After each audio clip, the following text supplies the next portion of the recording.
इस दिन गुरुवार का हिंदी तिथि मार्गशीर्ष कृष्ण पक्ष प्रतिपदा आज एकम है। और आइए बात करते हैं आज के मुख्य समाचार, बड़ी खबरें, देश और दुनिया का ताजा अपडेट लेकर हाजिर हो गए। किसान भाइयों के लिए, युवाओं के लिए, कर्मचारियों के लिए, पढ़ने वाले बच्चों के लिए और आम जनता से जुड़े कई महत्वपूर्ण फैसले जानने वाले हैं। देश के अलग अलग राज्यों की ओर से बड़ा ही महत्वपूर्ण अपडेट है। वीडियो को आप लाइक और शेयर जरूर कीजिएगा। सबसे पहले तो आप देखिए, हरिद्वार में 26 लाख लोगों ने आस्था की डुबकी लगाई है। कार्तिक पूर्णिमा के दिन हरिद्वार में 26,36,000 लोगों ने गंगा के विभिन्न घाटों पर आस्था की डुबकी लगाई। हर की पौड़ी पर तड़के से ही गंगा स्नान के लिए श्रद्धालुओं की भीड़ जुटनी शुरू हो गई थी, जो शाम तक बढ़ती चली गई। ठंड के बावजूद भी लोगों में अपार उत्साह देखने को मिला। दूर दूर से श्रद्धालु गंगा में डुबकी लगाकर पुण्य और मोक्ष की प्राप्ति की कामना कर रहे थे। कार्तिक पूर्णिमा को धार्मिक दृष्टि से अत्यंत शुभ माना गया है और इसे देव दीपावली के रूप में भी मनाते हैं। इधर आप देखिए, काशी में भी कार्तिक पूर्णिमा पर देव दीपावली मनाई गई। सीएम योगी आदित्यनाथ ने नमो घाट पर पहला दीप जलाया। 84 घाटों पर 25 लाख दीपक जलाए गए। इधर मथुरा में चल रहे ब्रज रज उत्सव में सांसद और एक्ट्रेस हेमा मालिनी ने यशोदा कृष्ण की नृत्य नाटिका का मंचन किया। 77 साल की उम्र हो गई है हेमा मालिनी जी की और उन्होंने मां यशोदा का किरदार निभाया। बाकी कलाकारों ने भी बाल कृष्ण की माखन चुराने वाली लीला दिखाई। हेमा मालिनी ने 1.5 घंटे तक मंच पर अभिनय और डांस किया। मथुरा से जुड़ा अपडेट भी आप देख पा रहे हैं। वहीं उत्तरकाशी पहुंचे बागेश्वर धाम के धीरेन्द्र शास्त्री गंगा यमुना के संगम पर पूजा अर्चना की। बोले कि अब गजवाए हिंद नहीं भगवाए हिंद होगा और इस दौरान पवित्र संगम पर जल अर्पित कर प्रदेश और देश की खुशहाली की कामना की गई। कवि कुमार विश्वास भी इस दौरान मौजूद रहे। इसके अलावा आपको बताएं, दुनिया भर में बुधवार की रात का जो सबसे बड़ा चांद यानी सुपर मून भी दिखाई दिया और ये साल का दूसरा सुपर मून रहा और इस दौरान चंद्रमा का आकार सामने से करीब 14 गुना बड़ा दिखाई दिया। साथ ही 30% ज्यादा चमकीला भी नजर आया। दरअसल दोस्तों होता क्या है कि सुपर मून तब होता है जब पृथ्वी और चंद्रमा के बीच की दूरी सबसे कम हो जाती है और इसी वजह से चांद ज्यादा बड़ा और चमकीला दिखाई देता है। 5 नवंबर का जो चांद था वो पृथ्वी से करीब 3,57,000 किलोमीटर की दूरी पर था, यानी ये सामान्य पूर्णिमा की तुलना में लगभग 27,000 किलोमीटर पास में था। चलिए अब खबरों में आपको बताते हैं। सबसे पहले तो आप देखिए कि बिहार विधानसभा चुनाव के पहले चरण की वोटिंग आज गुरुवार को होने वाली है। 121 सीटों पर आज बिहार में वोट डाले जाएंगे। 3,75,00,000 मतदाता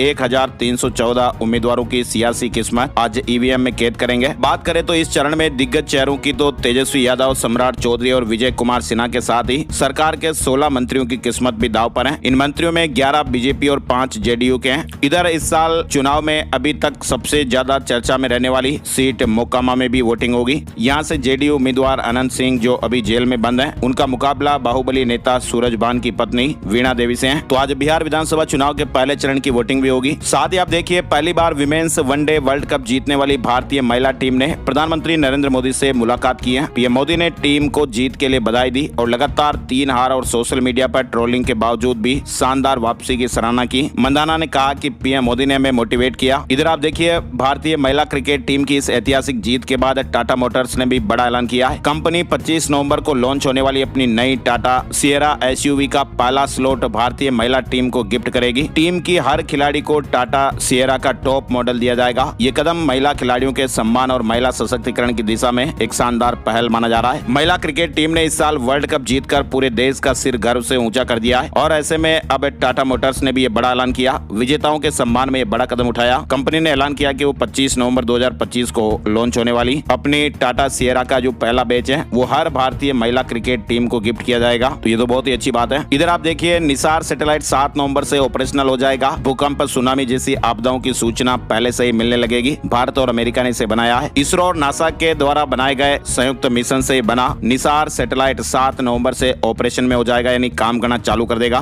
30 जुलाई को आंध्र प्रदेश के श्रीहरिकोटा स्थित सतीश धवन अंतरिक्ष केंद्र से इसे लॉन्च किया गया था और जब ये सैटेलाइट काम करना शुरू कर देगा तो इस सैटेलाइट की वजह से वैज्ञानिकों को भूकंप, ज्वालामुखी, भूस्खलन, बर्फबारी, जंगलों और खेतों में हो रहे बदलाव समझने में मदद मिलेगी। ये सैटेलाइट हर 12 दिन में पूरी धरती की तस्वीरें लेगा। निसार में भारत और अमेरिका दोनों की टेक्नोलॉजी लगी हुई है। ये मिशन 5 साल तक काम करेगा और इसका डेटा सभी के लिए फ्री और खुला रहेगा। साथ ही आप देखिए, बड़ी खबर आ रही है, मनी लॉन्ड्रिंग के खिलाफ भारत की सख्त कार्रवाई की इंटरनेशनल लेवल पर काफी ज्यादा सराहना हुई है। वैश्विक निगरानी संस्था फाइनेंशियल एक्शन टास्क फोर्स यानी FATF ने अपनी रिपोर्ट में ईडी के काम को एक प्रभावशाली वैश्विक मॉडल बताया है। यानी FATF ने अपनी रिपोर्ट में मनी लॉन्ड्रिंग मामलों में ईडी की कार्रवाई की तारीफ की है। इधर आप देखिए, आर्मी चीफ ने कहा कि आज कोई भी देश अकेले सुरक्षित नहीं है, साझा इनोवेशन ही सुरक्षा कवच होता है। ऑपरेशन सिंदूर के बाद सेना को ज्यादा आजादी मिली है। Army chief general Upendra Dwivedi ने मंगलवार को जानकारी दी और कहा कि आज दुनिया में कई तरह के खतरे हैं और ये तेजी से बदल रहे हैं और ऐसे में कोई भी देश अकेले सुरक्षित नहीं रह सकता है। अब सबको मिलकर काम करना होगा। उन्होंने कहा कि रक्षा क्षेत्र में मिलजुल कर की गई खोज इनोवेशन ही सबसे मजबूत सुरक्षा कवच है। सेना अब ड्रोन युद्ध, क्वांटम टेक्नोलॉजी, 6G और स्पेस मिशन जैसे क्षेत्रों में भी तेजी से आगे बढ़ रही है और हम भी ऐसी टेक्नोलॉजी पर काम कर रहे हैं जो नागरिक और सैन्य दोनों जगह पर उपयोगी हो। साथ ही आप देखिए, देश के मुख्य न्यायाधीश CJI BR गवाई ने कहा कि लोकतंत्र के तीनों अंग कार्यपालिका, अदालत और संसद, ये तीनों मिलकर जनता के कल्याण के लिए काम करते हैं। कोई भी अकेले काम नहीं कर सकता है। संविधान में न्याय और समानता के सिद्धांत है। न्यायपालिका के पास न तलवार की ताकत है न शब्दों की। आज कानूनी शिक्षा ज्यादा प्रैक्टिकल। इधर आप देखिए, मेक्सिको की राष्ट्रपति को जबरदस्ती किस करने की कोशिश की गई। नशेड़ी आदमी ने कमर पर हाथ तक रख दिया, सिक्योरिटी गार्ड ने तुरंत दूर हटाया। दरअसल मेक्सिको की राष्ट्रपति क्लाउडिया शेइनबाम के साथ बुधवार को सड़क पर एक शख्स ने बदसलूकी करने की बड़ी कोशिश की। एक नशेड़ी ने राष्ट्रपति को छूने और किस करने तक की कोशिश की। ये घटना राजधानी मेक्सिको सिटी के पुराने इलाके में हुई। यहाँ पर राष्ट्रपति शेइनबाम लोगों से बातचीत कर रही थी। इधर आप देखिए, राहुल गांधी ने कहा कि बिहार में ऑपरेशन सरकार चोरी जारी। बिहार में पहले फेज की 121 सीटों पर आज वोटिंग होनी है, लेकिन इससे एक दिन पहले राहुल गांधी ने आरोप लगाया कि राज्य में ऑपरेशन सरकार चोरी चलाया जा रहा है। राहुल गांधी ने बिहार के 5 वोटरों को मंच पर बुलाया और सभी ने कहा कि उनके नाम वोटर लिस्ट से काट दिए गए हैं। राहुल गांधी ने वोटर वेरिफिकेशन पर 1 घंटा 20 मिनट एक लंबी प्रेस कॉन्फ्रेंस भी की। उन्होंने ये भी बताया कि हरियाणा में 3.5 लाख वोटर्स का नाम लिस्ट से काट दिया गया था। बिहार में भी यही दोहराया जा रहा है। चुनाव से ठीक पहले वोटर लिस्ट दी जाती है ताकि लोकतंत्र को मारा जा सके। उन्होंने अपने प्रेजेंटेशन में हरियाणा की वोटर लिस्ट को दिखाते हुए ये भी कहा कि ब्राजील की एक मॉडल ने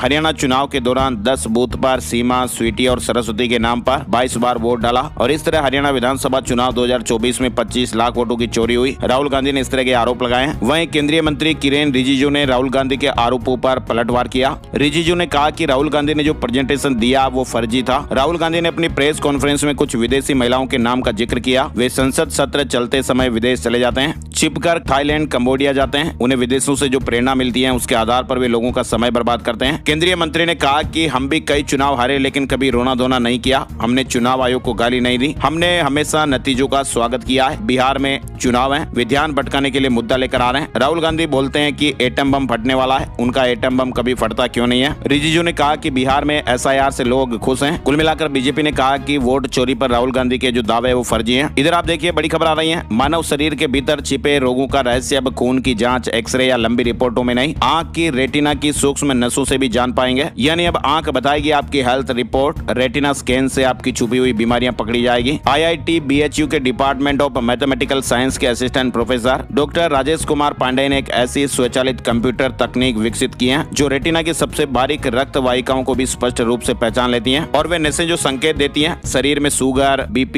इस तरह की कई बीमारियों के बारे में जानकारियां मिल पाएगी। साथ ही आप देखिए, अमेरिका के प्रतिबंधों का बड़ा असर। 21 नवंबर से भारत में घटेगा रूसी तेल का आयात, एक बड़ी खबर है। भारत नवंबर के अंत तक रूसी कच्चे तेल की सीधी खरीद कम करेगा। अमेरिका ने रूसी तेल कंपनियों पर प्रतिबंध लगाए हैं जिससे भारतीय रिफाइनरी इकाइयों पर भी असर पड़ेगा। इसके अलावा आप देखिए, AI को लेकर आजकल काफी ज्यादा खबरें और चर्चाएं भी हो रही हैं, लेकिन AI पर कानून लाने से फिलहाल सरकार का इंकार। कहा कि अभी पूरा फोकस इनोवेशन पर है। IT सेक्रेटरी S कृष्णन ने कहा कि फिलहाल सरकार की प्राथमिकता आर्टिफिशियल इंटेलिजेंस यानी AI में इनोवेशन पर है, रेगुलेशन पर नहीं। नया कानून तभी आएगा जब जरूरत महसूस होगी। IT सेक्रेटरी ने बड़ा बयान दिया है। इधर आपको बताएं, सेना को लेकर राहुल गांधी की ओर से दिए गए बयान के बाद सियासत गर्मा गई है। कांग्रेस नेता राहुल गांधी ने बिहार कुटुंबा में एक सभा में कहा था कि देश की सेना पर 10% लोगों का कब्जा है और 90% लोगों का हिस्सा खास वर्ग द्वारा मारा जा रहा है। तो इस बयान पर रक्षा मंत्री राजनाथ सिंह भी भड़क गए। राजनाथ सिंह ने कहा कि हमारी सेना के जवानों का एक ही धर्म है और वह धर्म है सैन्य धर्म। इसके अलावा कोई दूसरा धर्म नहीं है। हमारी सेना को राजनीति में ना घसीटें। जब भी इस देश पर संकट आया है, हमारे सैनिकों ने अपनी बहादुरी और पराक्रम का प्रदर्शन करके भारत का सिर ऊंचा किया है। राजनाथ सिंह ने कहा कि जाति, संप्रदाय और धर्म की इस राजनीति ने देश को बहुत नुकसान पहुंचाया है और हमारी सोच है कि समाज के सभी वर्गों का उत्थान होना चाहिए। इधर आप देखिए, अमेरिका में अब तक का सबसे लंबा शटडाउन, 36 दिन से ठप सरकारी कामकाज, बिना वेतन के 13 लाख कर्मचारी। अमेरिका अपने इतिहास के सबसे लंबे सरकारी शटडाउन का भी सामना कर रहा है जो 36 दिनों से जारी है। दरअसल ओबामा केयर पर असहमति के कारण डेमोक्रेट्स ने फंडिंग बिल का समर्थन नहीं किया है और इस शटडाउन की वजह से अमेरिकी अर्थव्यवस्था को भारी नुकसान हुआ है और लाखों सरकारी कर्मचारी बिना वेतन के काम कर रहे हैं या फिर घर पर बैठने को मजबूर हैं। अमेरिका में 4 करोड़ लोगों की फूड सप्लाई बंद हो गई है। लाखों लोग बेरोजगार हो गए हैं, लोन लेकर, कर्ज लेकर घर चला रहे हैं। डोनाल्ड ट्रंप की जीत से ये सबसे लंबा शटडाउन लगा है। अमेरिका में 1 अक्टूबर से शुरू हुए सरकारी शटडाउन का 36वां दिन और ये अमेरिका के इतिहास का सबसे लंबा शटडाउन रहा।